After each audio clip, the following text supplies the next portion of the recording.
स्टेजवर जागा द्यायची, कृपया स्टेजवर त्यांना जागा द्यायची। या ठिकाणी हार घालून त्यांचा सत्कार संपन्न होत आहे। सन्माननीय जयंत पाटील साहेब त्या ठिकाणी हार घालून सत्कार। छत्रपती शिवाजी महाराज की जय भवानी। कृपया जयंत पाटील साहेबांना यायला जागा द्यायची। कृपया सेल्फी घेऊन वेळ व्हायला नको, सेल्फी घेऊ नका, वेळ घालू नका। साहेबांना कडे करा, साहेबांना कडे करून स्टेजवर जागा द्या। सन्माननीय साहेबांना शिस्त मोडू नका, शिस्त मोडू नका। साहेबांना येण्यासाठी जागा द्या, साहेबांना जागा द्या, साहेबांना जागा द्यायची। स्टेजवरची कमी गर्दी कमी करा, गर्दी कमी करायची, गर्दी कमी करायची। सन्माननीय साहेबांना या ठिकाणी स्टेजवर जागा करायची। या ठिकाणी सन्माननीय साहेबांना स्टेजवर जागा करायची आहे। गर्दी करू नका, आपण मराठा आहोत, शिस्तबद्ध पद्धतीने आपला कार्यक्रम चालू आहे। सन्माननीय जारगे साहेबांना स्टेजवर जागा होऊ द्यायची आहे। रे सन्माननीय जारगे साहेबांना या ठिकाणी स्टेजवर जागा करायची आहे। खाली बसून ना, खाली बसा, कृपया विनंती। कृपया कोणीही स्टेजवर गर्दी करू नका। या ठिकाणी आता छत्रपती शिवरायांना पुष्पहार सन्माननीय जयंत पाटील साहेब पुष्पहार अर्पण करताय। चला खाली बसा, सगळे खाली बसा, मागे खाली बसा, खाली बसा, बसा खाली बसा, सर्व खाली बसा। तिथं मागायची इकडे गाड्या थोडं मागे घेऊन घेतलं तर बरं होईल। बरं खाली बसा, खाली बसा, तुम्ही थोडं मागे सरका, मागच्या मागे सरका, सरका मागे, सरका मागच्या मागे सरका। या ठिकाणी अरे सर्व आपण एकच बंधू आहे, थोडं सगळ्यांनी एकमेकाला सहकार्य करा। जरगे पाटला साहेब मागे सारखा खाली बसा, बाकीचे बसा, ते समोरचे खाली बसा, मागच्याला काय दिसलं रे, बसा खाली बसा।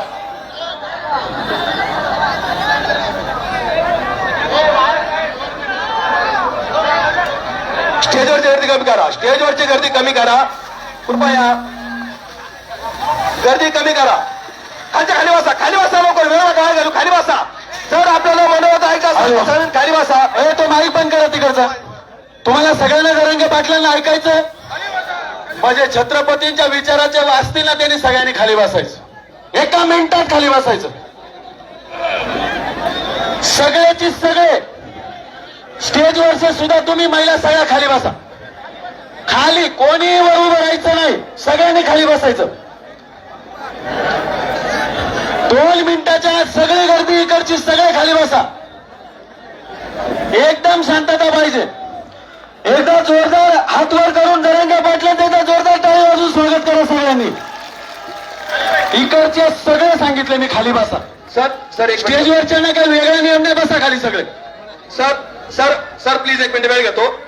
या ठिकाणी नांदगाव तालुक्याचे विद्यमान आमदार सन्माननीय सुहास कांदे साहेब यांनी पहिल्यापासून मराठा आरक्षणाला पाठिंबा दिला होता आणि आज जरंगे पाटलांच्या सत्कारासाठी त्यांचे प्रतिनिधी म्हणून नांदगावचे नगराध्यक्ष बबिकाका कवडे, सभापती विलासभाऊ आहेर आणि प्रकाश शिंदे यांना विनंती करतो त्यांनी सन्माननीय जरंगे पाटलांचा सत्कार करायचा आहे। बाकी कोणी माणसं उठवू नका। छत्रपती शिवाजी महाराज की जय। तुमचं आमचं नातं काय? मराठा योद्धा जरंगे पाटील तुम आगे बढ़ो, हम तुम्हारे साथ हैं। अरे आवाज किती पाहिजे मराठ्यांचा? मराठा योद्धा जरंगे पाटील तुम आगे बढ़ो। सत्कार झाले झाले, आता खाली बसा, परत बसायला लावू नका सगळं। हो तुम्ही इकडचे सगळे खाली बसा, मीडिया असेल कोणी असो, खाली बसा सगळे, बसा खाली बसा। हाल तुम्ही पण बसा।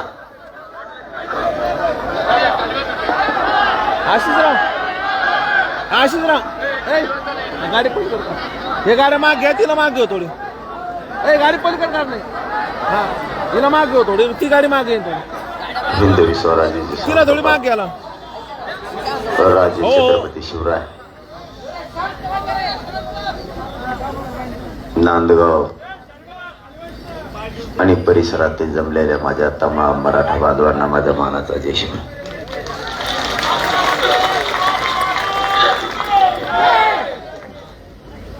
आता उशीर खूप झाला.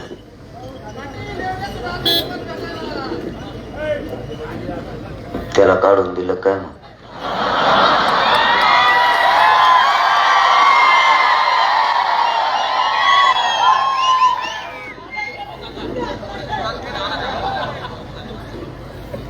आता रात्र खूप झाली. आणखीन वैजापूरला जायचं.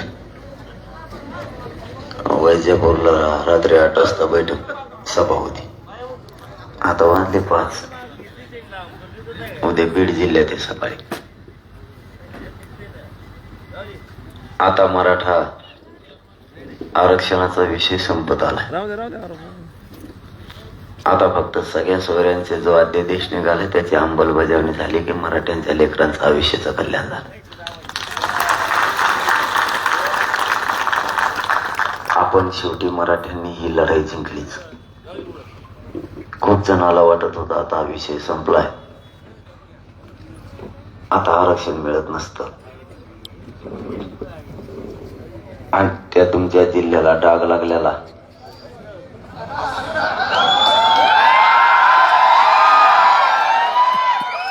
तोही म्हणत होता मराठ्यांना कधी आरक्षण मिळू देणार नाही ओबीसीतून.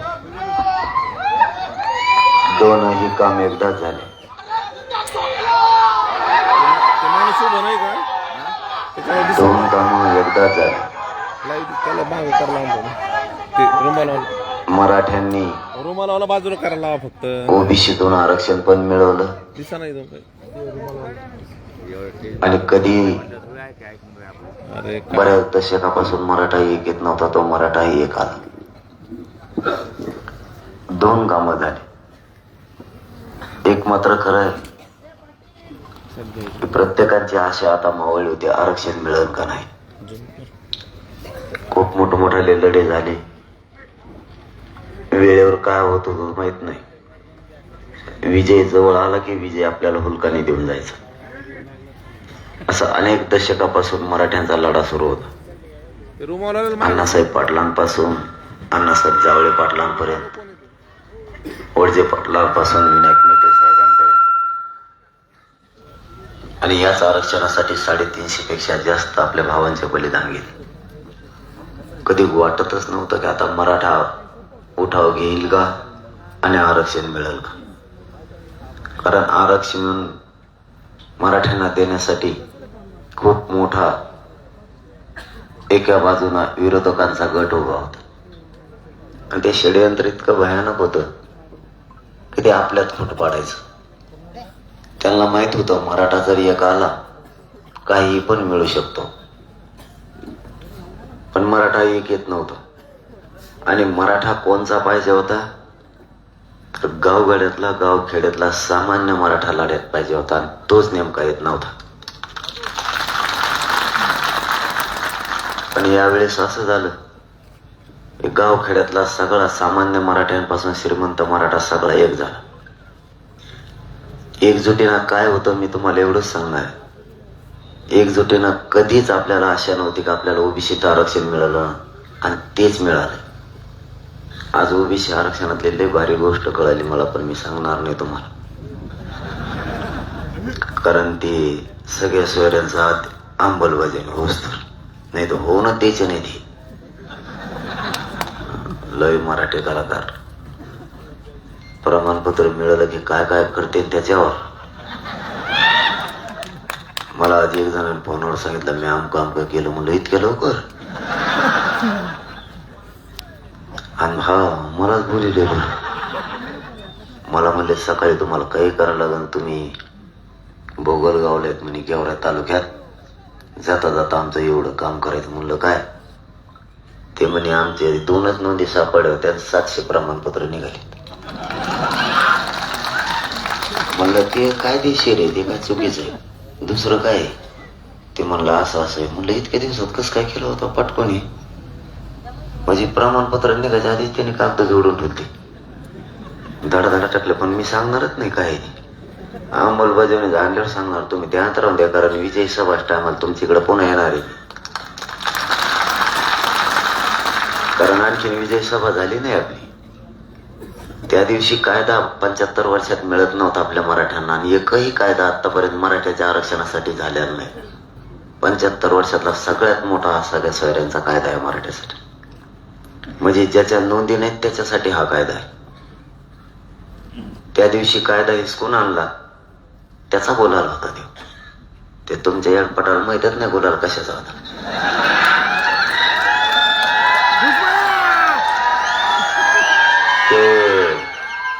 ते म्हणतो गुलाल उधळला, मग आता उपोषणला कशाला बसायचं. मला म्हणतो तुला काय माहिती मला कशाला बसायची, तुला कळायचंच नाही मी काय चीज आहे.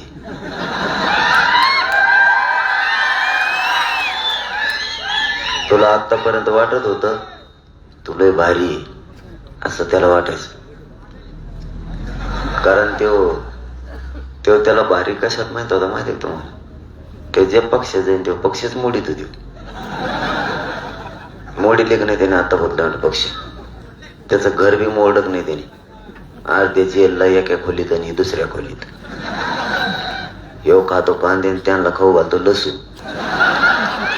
येडपट सगळ्या दुनियाचं.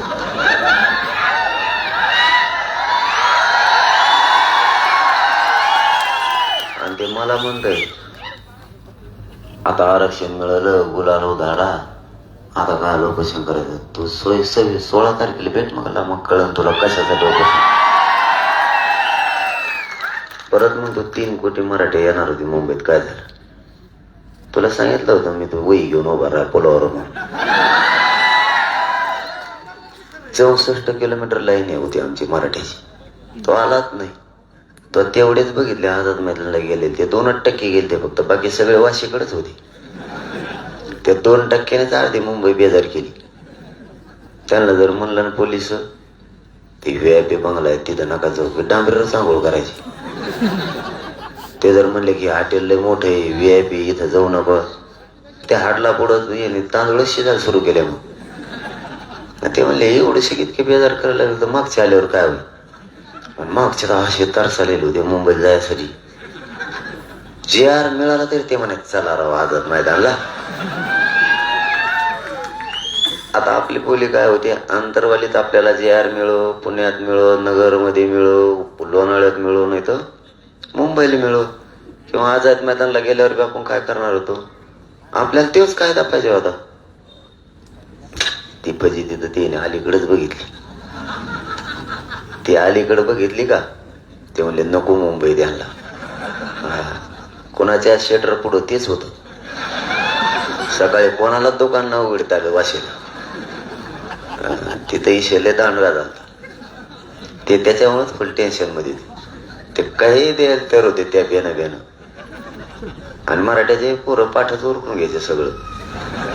त्याने सूर्य उगूनच दिला नाही. ते आपल्या पुढं 4 पावलं होते. आपण एक म्हणलं ते तिसरंच म्हणायचे. तिथं कोणचं कारण एक ही होतं. कोणाच तरी त्या कार्यक्रम सुरू होतात ताज हॉटेल बशी. आणि यांना काही गरज होती तिकडे जायची. तिकडे गेल्याने इकडं फोन करून सांगतात त्या कार्यक्रमाला आम्हाला जाऊन द्या ना. ते म्हणतात मराठ्याने यायचं नाही. म्हणजे बघा यांचा कारभार. म्हणजे चितून द्यायचं मग म्हणलं तुमचा त्या कार्यक्रमास काय संबंध आहे मराठ्याला यायचा. जातो मला जायचं काय. आणि गेलेले होते बरं का. यांना इकडं गावाला तिकडं बोलायचं होतं. वाशीत बसलेले सगळे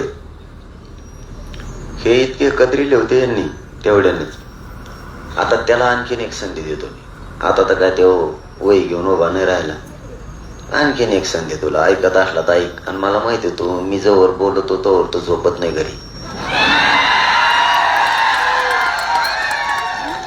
टीव्ही पशी बसूनच असतो. काय म्हणतोय काय नाही, काय म्हणतोय काय नाही, त्याचं ध्यानच आहे माया. त्याला आता आणखीन एक संधी आता शेवटची. बघ आहे जिवंत तवर म्हणजे वय झालं म्हणून म्हणतो बरं का. म्हातारा जीव झालेला आहे कवा जाऊ शकतो वर. लय टेन्शन आहे त्याला सध्या मराठा आरक्षणात गेल्यामुळे. जायचं टपकून वर राज्य. त्याच्यापेक्षा एकदा मराठ्या बघ किती घेत. एक संधी शेवटची. आता कायदा मिळाला म्हणून दिवाळी झाली आणि मराठ्यांनी बोलावलं झालं. त्या कायद्याची अंमलबजावणी झाली या राज्यात पुन्हा एकदा महादिवाळीन गुलाल होणार आहे. आणि महाराष्ट्रातल्या सगळ्या मराठ्यांची विजयी सभा होणार आहे. पुरं जग बघणार आहे की इतक्या ताकदीनं मराठी कव्हाच एक आले नसते आणि एवढी विजयी सभा होणार आहे. त्या टायमाला RTO पण एक दिवसाचा पोलावर भराय रजिस्टर घेऊन आला मराठ्या मोजायला. तुला शेवटची संधी मोजेव. आणि त्याला एकदा माहीत झालेलं मराठी किती ताकदीने येते ती. आंतरवालीला पण सहज हाक दिली ती. महाराष्ट्रातल्या सगळ्या मराठ्यांनी आपली शक्ती दाखवा. मराठी इतके आले की आंतरवालीच्या बांधावर नुसते मराठीच उभा होते. 20 किलोमीटर उभं राहायला जागा नाही. ड्रोनच्या कॅमेरे सुद्धा मराठी बसले नाही हो. काय कायचे ड्रोन घुसात पडले तर आणखीन सापडले नाहीत. इतके मराठी आले होते. आणि ते पोरं लय कलाकार ड्रोन खाली आलं की त्याला झेंड्याच्या काठी खाली पाडायचे. आणि ते कुणी का नव्हते तर ते फुगे चिटकेले होते ते घेऊन गेलो कोण ते मोठाले खाली ओढून त्याची हवा सोडून खिशात घालून घेऊन गेले. ते लागलं आमच्या माग. काय म्हणलं आम्हाला नाही माहिती जाऊन तिकडं कुणी आलं असं यावल्याच तिकडे जाऊन बघ. कारण चोरायचा नाद त्यालाच. पैसे चोरीन कांदे खाईन. आता ह्यो मुद्दा संपला का आरक्षणाचा हे ज्वलंत मुद्दा आहे. मग शेतकऱ्याचाच घेतो. आता यांच्याकडे बघत होता.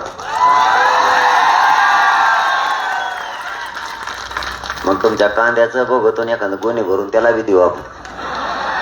त्याला लय खायची सवय कांदे.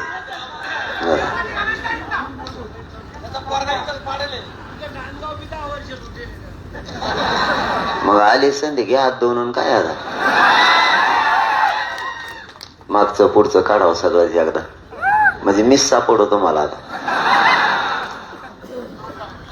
हा पण आता मला जर आता शिकू बरात यायला लागलं उपोषणातून. मला साहेब मी पाठ नाही तोपटून घेत पण कसं जगतोय मलाच कळालं. तुम्ही आज दिवसभर गाडीत आहे का सकाळपासून भाकर तर एक खणाखण बोलतो की आणखीन सगळ्याची जिरबीन आणि मराठ्याला मिळूनच देईन तवाच गप बसणार आहे मी. त्याला असा निवार नमुना लागलोय मी बी. ते घरी गेले की विचार करीत असेल माझे कस काय करतोय रे. त्याला चष्म्याच्या काचाच बदलायला लावणार आहे मी पठ्ठ्या. आता बस का रवी आता तिकडं घरात. त्याच्यातला एकदा दम बघायचा राव मला. एकदा आरक्षण मिळून दे त्यात किती दम एकदा बघतोच. त्याला ना थोड्याच दिवसात लोकांनी भजे करून टाकलेले कालच खायला लावणारी. त्याला वस्तातच भेटला नव्हता आत्ता कुरकुरी. कारण मी इकत नाही बघा. ज्या समाजाला मायबाप मानलं ना त्यांच्याशी गद्दारी करणारी अवलाद आपली नाही. आणि सरकारचा तोच प्रॉब्लेम आहे नेमका. मी त्यांना फुटत नाही मॅनेजर होत नाही. आणि ते म्हणते दिसतं तर फार पुस्तकं भेट तर कोणालाच नाही. आपल्याकडे बघितलं की तुम्ही टीव्ही बघा का एकदा मंत्री आल्याला डबल आपल्याकडे येतच नाही चर्चाला. ते तिकडच म्हणतो ते लेखाचा कच बोलत हो आम्ही नाही जा दर बरे ना खांदा बदलून येते. हे नांगराला नाही का दुपारून पाहिलाचा खांदा बदली ते तसं. एक जण कव्हाचा डबल आला असं घडच नाही. एकदा आल्याला 27 बैठका झाल्या असत्या 5 महिने फिरून माघारी नाही आला दुसरा. आणि मी तिकडं मुंबईकडे गेलो तरी तिथं बी नाही आला. ह्या बारे नवीन पाटील आहे दीपक केसरकर साहेब. आणखीन कोण होतं लोंढा का काय लोंढा का काय होता कोणाला माहिती. ते आडनाव असले त्यांचे पडून आणलेत कोणाला माहिती. ते आलं ते तो गप्पच बसलो. त्याला म्हणले तुम्ही पालकमंत्री बोला. ते म्हणलं तुमचं चलत नाही मला. आणि ते आणत होतं हिंदी आणि मला येत नाही हिंदी. आणि म्हणलं हे कुठून आणलं रे. कारण आपल्याला हिंदी कळत नाही. काल बी एक कार्यक्रम होता मराठी याचा आपल्या त्या वीरेंद्र भाऊ पवारांच्या वडिलाचा. तिथं राजस्थान मध्य प्रदेश पंजाबचे आले. ते असे हिंदी आणून राहिले. मला फक्त त्यातल्या 2च शब्द कळले पुऱ्या भाषणातले. आरक्षणावर बोलत होते आणि हिंदीतून. ते म्हणला काय म्हणला काय म्हणत 10 फिसकटी आरक्षण मिळालं कसं काय कोण म्हणला 10 फिसकटी हिंदीत काय म्हणते त्याला. मी माझ्या भाषणात म्हणलो काय म्हणलं होतं मी 10 फिसकटली काय आरक्षण काय तुम्हाला कोणचं आहे ते आरक्षण. मला हिंदी कळत नाही तुम्हाला खरं सांगतो. आपण शेतकऱ्याचं पोरग आहे तुमच्या रक्ता मासाचं आहे पण त्या कार्यक्रमच लावता पोटच्यात. मला हिंदी येते बरं का, मी खोटं नाही बोलणार. हे पत्रकार बांधव लय कलाकार आहे. हे सुरुवातीला काय करतात, 2-4 प्रश्न मला दम्मा आणि विचारतात. मी बेस्ट उत्तर देतो हिंदीत आणि एका त्याचं नाव घेतात. मग सगळं बिघडूनच जातो खेळ. त्याचा प्रश्न विचारतात, मग सगळा तापाच बिघडून जातो. मग कुंकड जातो. त्याला कळत नाही त्या पत्रकाराला मी काय म्हणलं, मला ध्यानात नाही राहत मी त्याला काय उत्तर दिले. आणि माझ्याकडे तसलेच पत्रकार पाठवते ते बी हिंदीतले, त्याला मराठी येत नाही. मी बी अंदाजे ओळखतो त्याला मराठीत काय प्रश्न विचारायचा होता. त्याने अर्धा प्रश्न विचारला की मी त्याचंच उत्तर देतो. म्हणलं तो कळलं मला, मग हिंदी त्याला कळायला लागले. आता अशा वाटण्यात सध्या ते म्हणतो मी येडा आहे, 5वी शिकलेलं आहे. तुमचं काय राव, तुमचा जिल्हा भारी आहे. खरं सांगतो तुम्हाला, पवित्र जिल्हा आहे. सगळे देवस्थान क्षेत्र या नाशिक जिल्ह्यात. ही घाण कुंकून आली तुमच्या नाशिकला डाग लावलाय तुम्ही घेण्या देण्याची. आणि मला म्हणताय ते, मला आज माहित झालं. तसं मला मागं माहित होतं, पण मी आज खात्री केली. मला इथून पाठीमाग माहित होतं, कारण मी 2-3 बारा बाईट मध्ये म्हणलेलो आहे. ते मलाच म्हणताय सासऱ्यात तिथं खातो. मला माय सासरवाडी गंगापूरची, मी राहतोय शहागडला. आणि मला आता खात्रीशीर माहित झालं तेच सासू तिथं खातोय. भंगार सगळ्या दुनिया जातोय. आणि दुसऱ्याला म्हणतोय, याचं ना पहिल्यापासून स्वप्न होतं मराठी मोठं नाही होऊन द्यायचं. आणि आपण नेमका तेच गेम केला त्याचा. त्याचा आताच नगरचं भाषा नाही केलं तुम्ही, लाल झाला असा लाल. तेव्हा म्हणतो त्याला म्हणा तो मंडल कमिशन चॅलेंजच करून दाखव. मंडल कमिशनचं नाव घेतलं की त्याची अर्धी पातळच झाली. त्याला पक्क माहिती मंडल कमिशन चॅलेंज होतोय. मग त्याला एकट्यालाच माहिती, कारण मंडल कमिशन हे राज्याने स्वीकारलाय का केंद्राने स्वीकारलाय हे फक्त त्यालाच माहिती. मान्य न्यायालयाने स्वीकारला का नाही स्वीकारला हे बी त्यालाच माहिती.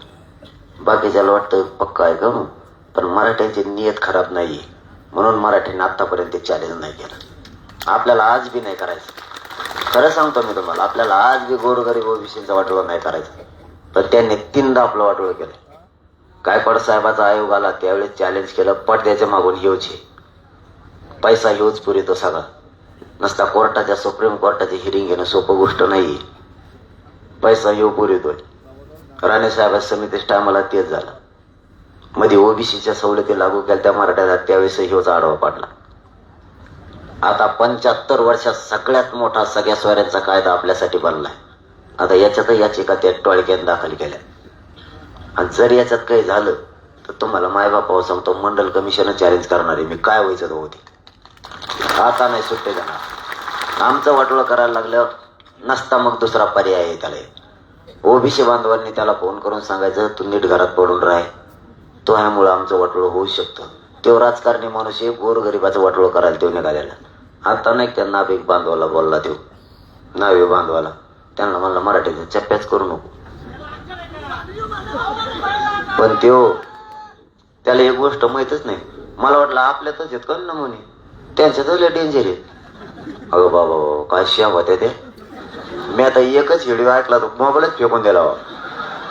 इतक्या खोट ते विषय देतात बेकार, तरी त्याला काही लाज नाही. पण आपण, तुम्हाला एक विनंती माझी, आपल्या लेकराला मिळाल्याशिवाय मी हटत नाही, त्याची काळजी करू नका. मी याचे पाठपुराला खंबीर आहे. फक्त ओबीसी बांधवांनी मराठा बांधवांनी वाद नाही करायचा आपण, कारण गाव खेड्यात त्याच्यासाठी आपण वाद नाही होऊ द्यायचा. आपलं एकमेकावरती लय प्रेम आहे. आज बी सुखादुखात आहेत आपण ओबीसी बांधवांनी मराठा बांधव. आज पण तुम्हाला उदाहरण म्हणून सांगतो, जर लग्नाला पुढे चालले ना ओबीसी बांधव मराठा बांधव, आता 50-50 पेट्रोल टाकीत गाडी दोघं बी, ते कुठं आपले संबंध खराब करतात. तो राजकारणी त्याच्या फायद्यासाठी तो आपल्यात वाद लावू शकतो. आणि आपणही बी एकमेकाच्या अंगावर नाही द्यायचं, कारण आपण ओबीसी आरक्षणात गेलोत. आता गेलोत, जायचं नाही म्हणत मी तुम्हाला, गेलोत आपण. त्यामुळं शेतकरी आपणच, म्हणजे कुणबीचा सुधारित शब्द आहे शेती. पहिल्यांदा आपल्या आजोबा पंजोबा अडाणी होते म्हणून कुणबीक म्हणायची, त्याचा सुधारित शब्द शेती.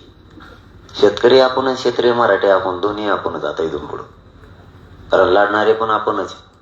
त्यामुळं त्याचं ऐकून आपण वाद नाही करायचे एकमेकात. कारण 57 लाख नोंदी सापडल्या. मला रात्रीची माहिती आहे 63 लाख नोंदी सापडल्यात म्हणून. एका नोंदीवर 50-60 जणांना लाभ मिळायला लागला. एकाच नोंदीवर गेले ना 2 करोड मराठी आरक्षणात. आणि जे राहिले त्यांसाठी सगळ्या सोयऱ्याचा कायदा आहे. ते मला म्हणले होते पर्यायी शब्द द्या, सरसकट नको म्हणते ते. सांगायला लागलो मी आता बुद्धा गुंठून. मी बी डाव टाकत असतो. छत्रपती शिवाजी महाराजांच्या विचाराचे मराठी आहेत आपण. डाव टाकल्याशिवाय यश मिळत नाही. ते म्हणले सरसकटला लय त्यांचा विरोध आहे, पर्यायी शब्द द्या. म्हणलं देतो. माया कोण ध्यानात येतात काय माहिती शब्द. मी म्हणलं मराठा समाजात परंपरेनुसार पिढ्याना पार लग्नाच्या सोयरे की जुळतात ते सगळे सोयरे. ज्याची नोंद सापडली त्याच्या नोंदीच्या आधारावर त्याच्या गणगोतातील रक्ताच्या सगळ्या सोयऱ्यांना नोंद नाही मिळाली तरी आरक्षणाचा लाभ द्यायचा, कुणबी प्रमाणपत्र द्यायचे. त्याने थोडा टाइम विचार केला आणि ते म्हणलं मग हे सरसकटच होतंय. आणि म्हणलं मग तुम्हीच म्हणले पर्यायी शब्द द्या. आता समजा नांदगावात एखादी नोंद सापडली एकच, आणि त्या नोंदीवर सोयऱ्याला द्यायचं ठरलं. याचे सोयरे इतके पसरले लांब. ही इथून सुरुवात करतंय तर थेट मुंबई बोत. मुंबईतून याचं फिरून येतं हे खानदेशात. खानदेशातून निघाला परत विदर्भात. विदर्भातून मराठवाड्यात आलाच वळून पश्चिम महाराष्ट्रात. पश्चिम महाराष्ट्रातून पुन्हा नांदगावात. अर्ध्या महाराष्ट्रातला एकाच नोंदीने येडा दिला. आणि मग खाली काय राहिलं 57 लाख बिल्ड्यावर तो कार्यक्रमच संपला. म्हणजे आपण ओबीसी आरक्षणात गेलो फक्त अंमलबजावणी राहिली. कारण त्या दिवशी आपण राजपत्रित अध्यादेश अधिसूचना काढली, पण विधानसभा सुरू नव्हती, अधिवेशन नव्हतं. म्हणून आता 15 तारखेला त्याचं कायद्यात रूपांतर होणार आहे. कारण हे कायद्याचं राज्य. इथं आपल्याला टिकणारं घ्यायचं असलं तर तो कायदा पारित व्हावा लागणार. कायदा आता 15 तारखेला पारित होईल. तुम्हाला एक काम आहे आता, म्हणजे महाराष्ट्रभर करायचंय तुम्ही. मी बी करतोय, रात दिवस जागतोय. मी जागतोय का नाही? आता तुम्ही जागायचं स्वतःच लेकरासाठी. राजकारणासाठी बस झालं जागायचं. आता त्यांना मरून द्या तिकडे, आरक्षण मिळू शकतं. तुमच्या आमदाराला फोन करायचे महाराष्ट्रभर जेवढे ओळखी असतात तेवढे बिन मतदारसंघातले. त्यांना सांगायचं 15 तारखेला अधिवेशन आहे. सगळ्या सोयऱ्यांचा कायदा मजबूत झाला पाहिजे. त्याच्या अंमलबजावणीसाठी सगळ्यांनी एक मतानं आवाज उठवलाय. खासदाराला फोन करायचा, तो जेवढे आमदार ओळखीचे तेवढ्याला सांग म्हणायचं. एका जीवानं एका ताकदीनं सगळ्यांना आवाज उठवायचा. आणि या नांदगावातून माझी मराठा समाजाच्या वतीनं आमदार आणि मंत्र्यांना विनंती की येत्या अधिवेशनात सगळ्या सोयऱ्यांच्या कायद्यासाठी तुम्ही सगळेजण आवाज एकमताने उठवा. कारण मराठ्यांचे लोक 15 तारखेला टीव्ही पशीच बसणार आहे. कोणचा आमदार मंत्री आपल्या बाजूने बोलतोय. जे बोलणार नाही ना त्याला फक्त पायातल्या हातात घ्या. हाण नका, नुसते हातात घ्या तुम्ही. ते आलाच नाही पाहिजे इकडे फिरून. कारण आपल्यासाठी जे उठल तेच आपला. आपल्या लेकरापेक्षा आपल्याला कोणी मोठं नाही. आता तुम्हाला हात पसरायची गरजच नाही कोणापाशी. तुमचे लेकरं मोठे झाल्यावर आपले स्वतःचे लेकरं मोठे करू लागा. अंमलबजावणीसाठी आपण 10 तारखेला आता खुणायचंच नाही, पायाला डवचायचंच नाही. माय एक तर मला उभा करायचं नाही, मग हे सुरू झालं मी बंद करीत नसतो. मग डवचिलं काहीतरी बास करा काहीतरी. मी एकदा पुढं चालल्यावर मागं सरकतच नसतो. ते बी बेजार झालेत मला मागं सरकाना. तिथं असे परेशान आहेत. ते म्हणतात काय नमून लागला वायो, ऐकून घेत नाही. कसं काय ऐकणार मी? माझ्या जातीचं 75 वर्ष तुम्ही वाटोळ केलं. मी हे आंदोलन तुमच्याशी संबंध मेंटेन करायला नाही उभा केलं, माझ्या जातीला न्याय देण्यासाठी उभा केलेला आहे.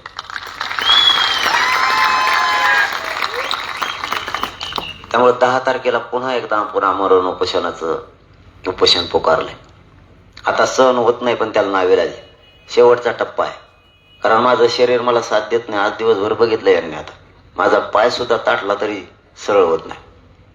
इतकी भयानक परिस्थिती. कारण एका महिन्यात 26 दिवस उपोषण झालेले. एक 17 दिवस आणि एक 9 दिवस. शरीराचे एवढे आलेत, माझ्या गाडीतल्याच लोकांना माहिती माझे काय आलेत. तरी मी रातपाट एक करतो. याच्यात माझा काही फायदा नाही. माझ्या गोरगरीब करोडो लोकांच्या मराठ्यांच्या पोराचा याच्यात फायदा होणार आहे. ते मोठे होणार आहेत. म्हणून हा संघर्ष सुरू. आता पुन्हा जीव आपण तळहातावर घेतलाय. आपण मरायला भेटच नाही. कारण समाजाला मायबाप म्हणल्याच्या नंतर त्या मायबापाशी गद्दारी नाही करू शकत आपण. म्हणून 10 तारखेला त्या कायद्याची अंमलबजावणी व्हावी म्हणून पुन्हा आंदोलन पुकारलंय. आणि ते आंदोलन ते आमरण उपोषण पुकारलं, असा धसका घेतला त्यांनी. मंगळवारी बुधवारी कॅबिनेट असते, खरंय की नाही? सोमवारीच झाली वया बारी, झाली की नाही झाली? आणि मला फोन लावतात, म्हणलं अंमलबजावणीशिवाय बोलायचंच नाही आपल्याला. कारण पुढचा शब्दच नसतो आपल्याकडं. कारण आपल्याला पैसे लागत नाही, गाडी लागत नाही, पदवी लागत नाही. कारण पैशाचं आपलं जमत नाही. कवा फोन करा, आपल्याकडे कर्जच असतं. त्यामुळे आपण त्यांचे पैसे घेत नाहीत. जे पैसे मराठ्या जेव्हा कमीत होते त्यांची सुद्धा दुकानं बंद केलेत नाही. ते माझ्या रागा रागा बघत येते, कुंकडून आलं म्हणजे घाण. चांगले पैसे कमीत होतो, पद मिळत होते आपल्याला मराठ्या जेव्हा आंदोलन सुरू होतं. आता आरक्षणाचा विषय संपला ना, आता याला दुसरा मुद्दा धरावा लागेल. येईन दुसरा धरला, मी आलोच म्हणून समजायचं. मी लगेच तेव्हा धरणार. आता शेतकऱ्यात धरला की बऱ्याच जणांची कोपाट लागणार आहे. कारण मग कसं धोरण आहे, मी मला उलटे कामं करायचं सवय पहिल्यापासून. मी सरळ कवाच काही करीत नाही. कोणी म्हणलं का आरक्षण मिळत नाही, मग मी म्हणत असतो कसं काय मिळत नाही बघू चला. आता कोणी म्हणलं की शेतकऱ्याचा प्रश्न सुटत नाही, मी म्हणत असतो कसं काय सुटत नाही बघू. तुम्हाला खासदार आमदार व्हायचं, कसं काय शेतकऱ्याचा प्रश्न सुटन? तुम्ही काहीच होऊ नका, शेतकऱ्याचं कल्याणच झालं म्हणून समजा. प्रामाणिक लढा तो. तुम्ही प्रामाणिक लढत नाही, तुम्हाला काही दिलं की तुम्ही लगेच जातात तिकडं. आणि तुम्ही सुद्धा 2-3 गोष्टी बदला. आपल्या लेकराला आयुष्याचं आरक्षण देण्यासाठी संघर्ष करा, लढा.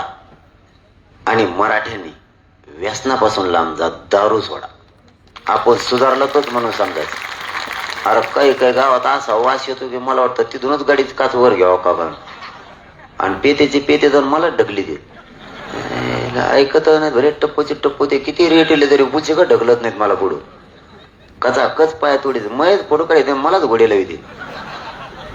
कारण ते नुसतं सुधीत ते सकाळी म्हणतोय मला काही बोललो होतो काय, आता तू थोबाड ठेवून दिली पाहिजे तुला एखादी. 50 घोडे लावून मोकळा झाला ना. आता मग तुम्ही सर ते काही म्हणलं होतं तुला. आता ती एक गाव होतं कोणतं माझ्या ध्यानात राहिलं, एक माणूस सुईचा नसून बा तिथं ती त्यांच्यात लोटायचे म्हणत लुटू नको. मग आम्ही येडे आहेत का तू येडा हेच कळा ना आम्हाला. त्यांचं जर ढकला ढकली सुरू झाली, मी आपल्या एका जागेवर गपचिप उभा राहिलो, मला यांच्या ढकला झाल्यावर पुढे जाऊ आपण. त्यांची ढकला ढकलीच बंद नाही झाली. शेवटी मी गाडीत बसलो की नाही. शेवटी तेच म्हणले बसा बसा गाडीत जातो मी. मग त्यांना वाटलं मी तिकडून दर्शन घेऊन बी आलो. हा एक तो झोपलेला होता, झोपलेला नाही, त्याला कोणीतरी लोटलं, त्याच्यासारखं ताकतेवला ते पडलं, तिथंच बसलं. तिथूनच माझ्या गळ्यात हार टाकायला बघाय तो खाली पायड्या. आता नाव बी सांगायसारखं पण नाही सांगत. माझ्या नाव पक्का ध्यानात दिली, नाव सांगणार नाही मी. आरक्षण मिळाल्यावर सांगत. मी लपून नसतो ठेवत, माया नाही रात पोटात. मग त्याचा कार्यक्रम का लागा ना, पण मी त्याचं नाव घेणार. त्याला उठीत होते 2-4 दिवस, उठला ना बी एवढं टप्पू होतं ते. दारू पिऊ नका तुम्ही. आपल्या संसाराचं वाटोळ होतं. पाहुणे आपल्याला नाव ठेवायला लागले, मित्र नाव ठेवायला लागले, गाव बी आपल्यापासून तुटायला लागलं. या 2 गोष्टी जर मराठ्यांनी केल्या ना, मराठ्यांच्या लेकराला आयुष्याचं आरक्षण मिळून द्यायचं आणि व्यसनापासून लांब जायचं. जगाच्या पाठीवर नंबर 1 प्रगत जात म्हणून मराठीचे असणाऱ्या लक्षात आलं. आणि ते बांध टोकराचे कमी करा. कामान धामाचे बांध टोकरी देते एकामेकाचे. 2-2 पिढ्या झाले तो आपण बोला ना ते एकामेकाच्या बांधामुळे. त्यानं 2-2 फूट टाकून का मारा लागले का तुम्ही? बांध कोरी ते उठत दिवसभर गावात हिंडते. तिसरा बारा खुरप घेऊन जाते, त्या बांधाला टोकरीत बसत आहे. काय टोकरी दोरी? 2-2 पिढ्या झाल्यात बोलत नाही साहेब आपण तेवढ्यासाठी, चिल्लर कामासाठी. बांधा उद्यापासून सोडून द्या सगळेजण. कुणाचे फोडू सुद्धा ना काही दोंबडो. लोकांना आता आपण देखवत नाहीत एक झालेले.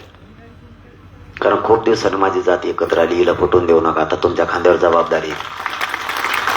कारण एक आल्यामुळे किती कामं होते. नुसतं काही करायचं म्हणलं तरी टेन्शन मध्ये. गिरीश महाजन तर मला डायरेक्ट म्हणले होते. मी म्हणलं मुंबईला येणार आहेत आम्ही.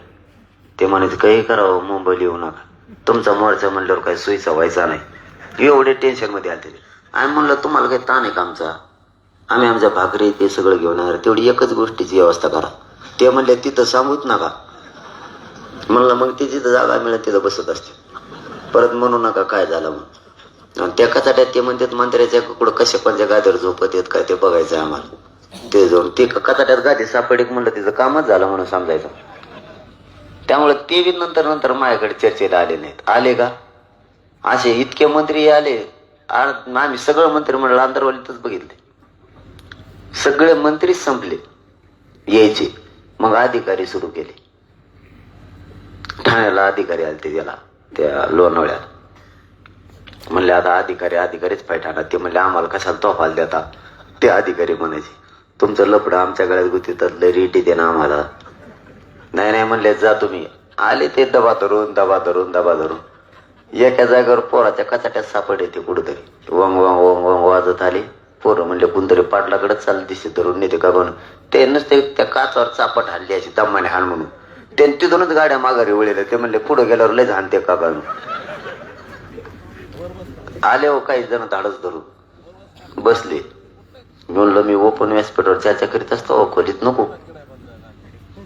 एवढं म्हणतो की नाही तर बाहेरून 43,000 पोराची घोषणा आली. देत जमून घोषणा दिली सगळ्यांनी मिळून. आणि मी तेवढ्यात म्हणलं आपण बाहेर जाऊन चर्चा करू. त्याची पातळच झाली.